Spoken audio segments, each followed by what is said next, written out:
Je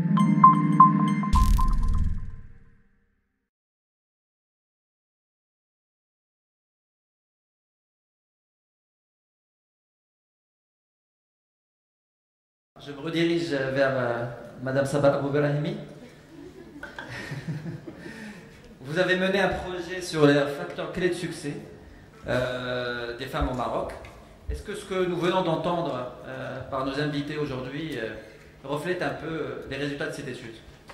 Écoutez, moi j'aurais continué volontiers à écouter toutes ces belles histoires, parce que ce sont des modèles inspirants et je crois qu'on en a besoin. J'ai mené depuis maintenant près de 2 ans et demi une étude sur le leadership féminin marocain. J'ai rencontré beaucoup de femmes, des marocaines, des non-marocaines, et toutes ont réussi. Effectivement, chacune avait trouvé sa voie, chacune avait trouvé le moyen, et je ne vous parle pas non plus de cette jeune fille qui est arrivée du Rif, originaire de Tétouan, et qui a monté aujourd'hui un groupe de communication au sein de Casablanca. Je dirais, cette femme est arrivée, elle n'avait strictement rien. Elle a construit ça, et ça c'est un excellent modèle en termes de leadership féminin, parce qu'elle est arrivée. Elle est arrivée parce qu'elle avait une vision, et encore une fois parce qu'il y avait un homme aussi à ses côtés, en l'occurrence son époux. Qu'est-ce qu'elles avaient en commun toutes? Et ce qu'elles avaient en commun, effectivement, c'est ce que j'ai entendu d'abord par Madame la Ministre qui, dans son discours, mais également tous les témoignages qui ont été faits. Ces femmes ont toutes en commun, c'est qu'à un moment donné de leur vie, elles se sont posées une question très simple, mais une question essentielle. La question c'est pourquoi pas moi? À un moment donné dans sa vie, quelles que soient les circonstances, pourquoi pas moi? Donc toutes ces femmes-là qui ont réussi, elles se sont dit pourquoi pas moi? Ça a été la question en fait qui a déclenché. Ensuite, j'ai modélisé, j'ai essayé de voir à travers tous les entretiens et à travers toutes les femmes que j'ai rencontrées. Il y en a 4 aptitudes en fait qui sont essentielles et que j'ai intitulé la méthode PEPS. Alors PEPS, le P, qui est la persévérance, hein, que nous avons entendu chez Madame la Ministre, mais également chez toutes notre panel. Alors, la persévérance, et Leïla tu en as bien parlé, c'est le travail. Vous savez qu'aujourd'hui, un expert, on estime quelqu'un expert dans son métier, que ce soit effectivement dans le sport, mais également dans n'importe quel autre métier, c'est quelqu'un qui a réalisé près de 10 000 heures de travail. Donc je vous laisse faire la conversion. Ça fait combien de jours de travail, combien d'années, combien de semaines? On est expert à partir de 10 000 heures de travail. Il n'y a pas de secret. Ces femmes, et même les hommes, qui ont réussi, c'est parce qu'ils ont travaillé, ils ont persévéré. Et que même dans les moments en fait, de faiblesse, on continue parce qu'on a un objectif et qu'on a une vision. On ne perd pas de vue sa vision.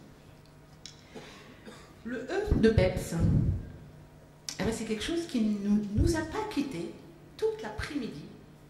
C'est l'enthousiasme.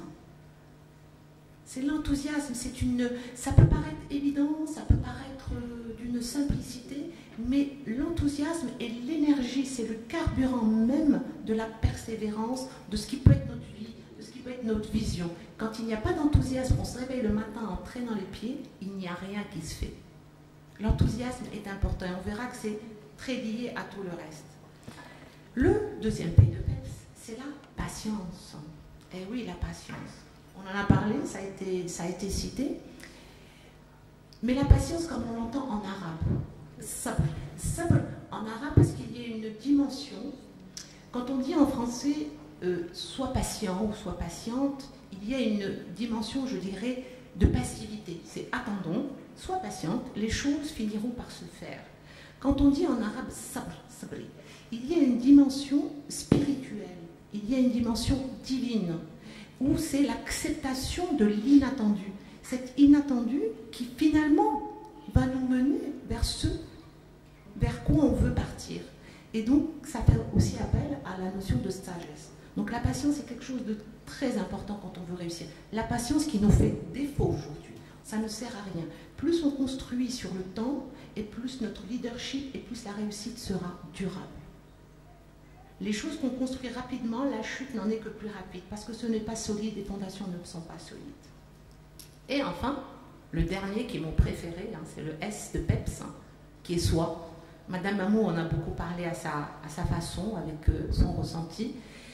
C'est le soi, dans le sens l'amour de soi. Donc effectivement, on a beaucoup parlé de leadership, on a beaucoup parlé de l'entreprise, on a parlé de politique, on a parlé de beaucoup de choses, mais sans l'amour de soi, il n'y a rien.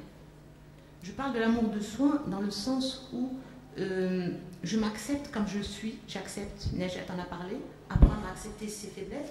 Vous savez, quand on aime l'autre, quand on porte de l'amour pour quelqu'un, on est très indulgent avec lui. On l'accepte avec ses qualités, avec ses défauts, on l'encourage.